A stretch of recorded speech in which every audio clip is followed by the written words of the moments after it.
Today, I'll show you how to remove buy and sell arrows in TradingView. Before we begin, there's one important thing to understand. In TradingView, buy and sell arrows can come from different places. Sometimes they come from an indicator or strategy that plots signal arrows on the chart.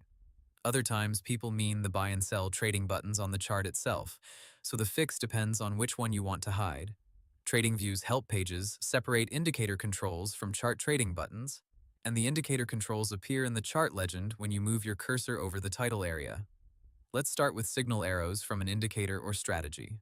Open your chart and look near the top left of the chart area where the indicator names appear. Move your mouse over that area so the controls show up.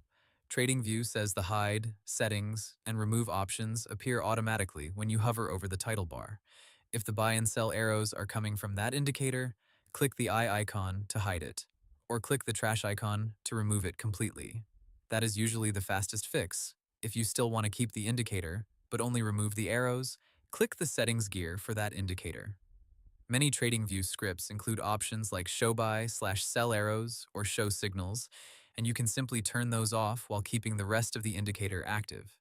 This depends on the script, but it is very common in signal-based indicators. Now let's talk about the buy and sell buttons on the chart. If you mean the large chart trading buttons, TradingView says those are controlled by the one-tap trading setting. When one-tap trading is disabled, the buy and sell buttons are hidden to keep the chart cleaner. TradingView also has a separate help page for showing those buttons from chart settings, so if you want them gone, turning off that one tap or chart button setting is the right path. So the simple rule is this: if the arrows are part of an indicator, hide or edit the indicator. If the problem is the chart trading buttons, turn off the related buy and sell button setting instead.